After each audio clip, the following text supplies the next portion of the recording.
High viewers, Jaganmohan రెడ్డికి సంబంధించి liquor scam అన్నది ఏదైతే జరిగిందని హయాంలో దాని మీద ఇప్పుడు స్పెషల్ ఇన్వెస్టిగేషన్ టీం దర్యాప్తు చూస్తున్న మూమెంట్లో ఎక్కడ అబూ సలేం, ఎక్కడ మౌనికా బేడి, సనా కపూర్, సనా మాలిక్, కిరణ్ కపూర్, కమల్, సనా మాలిక్ కమల్. ఒక 10 సెకండ్లు కొంచెం అటు ఇటు అని ఏమనుకోద్దే.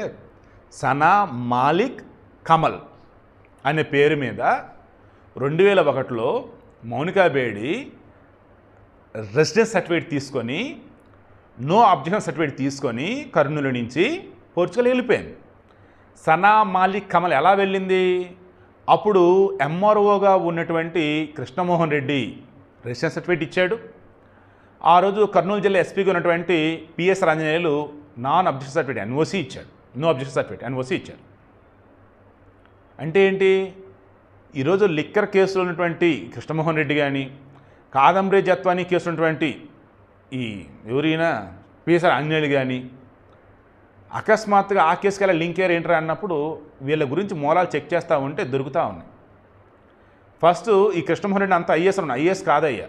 జగన్మోహన్ రెడ్డి రెడ్డి అనే పేరుంటే చాలు వారికి పిలిచి మరి ఏ పదవిని ఆ పదవులు కట్టబెట్టేస్తాడు. రాజ్యాంగం అనుమతించినంత వరకు పదవులు అనమాట. రాజ్యాంగంలో కనుక లేకపోతే ఇంకా ఆయన ఇష్టం. అలా ఎక్కడెక్కడో ఉన్నటువంటి రెడ్లను పట్టుకొచ్చి ఏరే రాష్ట్రంలో ఉన్న డిప్యూటేషన్ మీద పట్టుకొచ్చి ఏదేదో పోస్టులు ఇచ్చి వాళ్ళ కొంప కొల్లేరు చేశాడు. వాళ్ళ జీవితాలు సర్వనాశనమైనవి. అందులో స్వగానసం ఈరోజు జైలులోనే ఉన్నారు, లేదా బయట ఆడాడో ఉంటా ఉన్నారు. సో ఈ విషయం ఏంటి? ఆ రోజు మహమ్మద్ యూనస్ అని చెప్పేసి రెవెన్యూ ఇన్స్పెక్టర్ ఆర్ఐ అతను వెరిఫై చేసి కరెక్ట్ అని చెప్తే నేను రిషన్ సర్టిఫికేట్ ఇచ్చాను, నా తప్పేమీ లేదని చెప్పేసి ఈ కృష్ణమోహన్ రెడ్డి అతను అప్రూవర్గా మారాడు. ఎలా?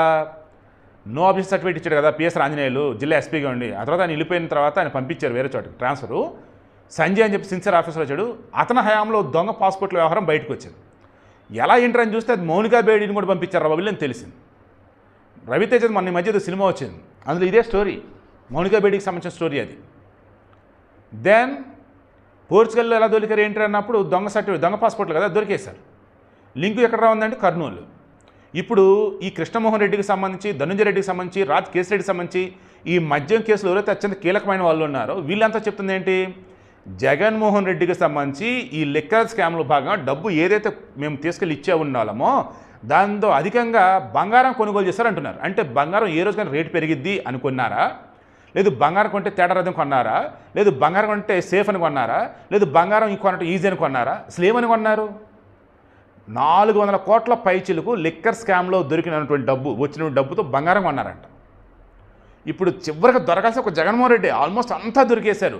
ధనుంజయ రెడ్డి, వాసుదేవ్ రెడ్డి, కృష్ణమోహన్ రెడ్డి, ఇంక ఇందులో రాజ్ కేసిరెడ్డి, తర్వాత వచ్చేసి బ్యాలెన్స్ అవినాష్ రెడ్డి, భాస్కర్ రెడ్డి, తర్వాత మిథున్ రెడ్డి, వీళ్ళు బ్యాలెన్స్ ఉన్నారు. పెద్ద పెద్ద తలకాయలు ఆల్మోస్ట్ మొత్తం జగన్మోహన్ రెడ్డి బంధువులు అనుకోవచ్చు, వాళ్ళ రెడ్డి సమాజ వర్గాలు అనుకోవచ్చు. ఆఫీసర్ల వాళ్ళే వీళ్ళు వాళ్ళే మొత్తం వీళ్ళారని ఆయన. అదేమంటే ఎస్సీ ఎస్టీ బీసీలకి ఆ పథకం ఈ పథకం అని చెప్పేసి అప్పులు ఇచ్చిన వాటిలో ప్రజలకు ఇచ్చిన ట్యాక్సుల నుంచి వాళ్ళ అనకూడదు కానీ వాళ్ళకి ఇచ్చేసి మాకు ఓట్లేని అని చెప్పి హడావుడి చేశారు. క్షమించాలి మొఖానని చెప్పేసి అనబోయారు. తప్పు అనకూడదు. ఎందుకంటే ఈరోజు మరి కూటమి ప్రభుత్వం ఇస్తుంది, మొఖాన్ని ఇస్తారు కాదు కదా, చేతికి ఇస్తున్నారు కదా. అలాగే జగన్ వాళ్ళు కూడా చేతికి ఇచ్చారు కాదనట్లా.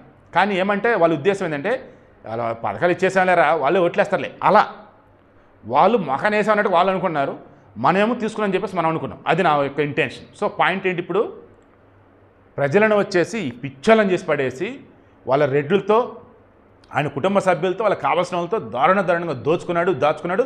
ఇక లిక్కర్ స్కామ్లో జగన్మోహన్ రెడ్డి దొరకటమే బ్యాలెన్స్. ఐఆమ్ షూర్ త్వరలో ఖచ్చితంగా ఈ కేసులో జగన్ జైలుకైతే వెళ్తాడు.